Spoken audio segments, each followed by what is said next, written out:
এমন একটি পাখি আছে যাকে আমরা শতাব্দীর পর শতাব্দী ধরে অপয়া, মৃত্যুর দূত আর দুর্ভাগ্যের প্রতীক হিসেবে জানি, কিন্তু বাস্তবে এই পাখি পৃথিবীর অনেক উপকার করেই চলেছে। এটা কোনো গল্প না, এটা হচ্ছে এক অদ্ভুত রহস্যময় ও প্রায় বিলুপ্ত হতে চলা শকুনের জীবনী।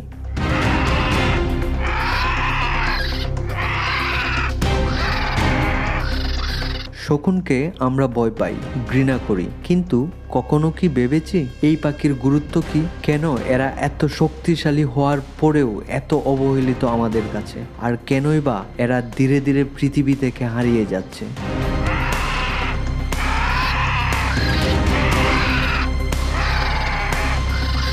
শকুন এক প্রকার মাংসাশী পাখি, যাদের কাজ মৃত প্রাণী খেয়ে প্রকৃতিকে পরিষ্কার রাখা। আর তাদের শরীরে এমন এক শক্তিশালী অ্যাসিড রয়েছে যা ভয়ঙ্কর ব্যাকটেরিয়াকেও ধ্বংস করতে পারে।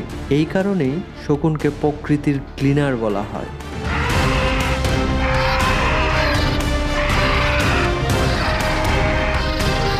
পৃথিবীতে মোট 23 প্রজাতির শকুন রয়েছে। এর মধ্যে ভারতীয় শকুন, রাজ শকুন এবং হিমালয়ান শকুন অন্যতম।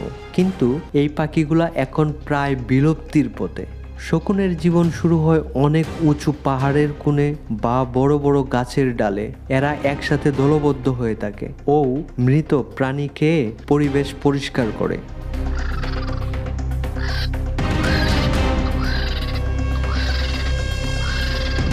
শকুনের সবচেয়ে বড় অস্ত্র তাদের ডানা। এরা প্রায় 11,000 মিটার বা 36,000 ফুট উচ্চতায় উঠতে পারে। এদের উড়ার কৌশল এত নিখুঁত যে ঘন্টার পর ঘন্টা এক ফোঁটা শক্তি খরচ না করেও আকাশে ভেসে থাকতে পারে অনায়াসে। শকুনের গন্ধ নেওয়ার ক্ষমতা এত প্রখর যে দূর থেকেও মৃত প্রাণীর অস্তিত্ব বুঝতে পারে তারা।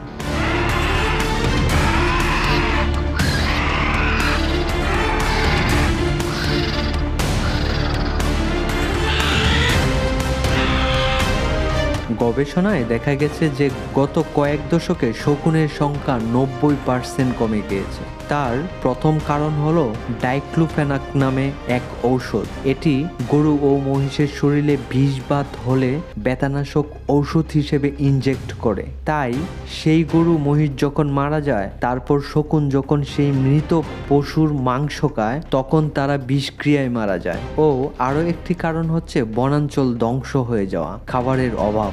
আরও অনেক সময় মানুষরাও এদের অপয়া ভেবে হত্যা করে। এ কারণে ভারত সহ কিছু দেশে মাত্র 15 বছরে শকুনের সংখ্যা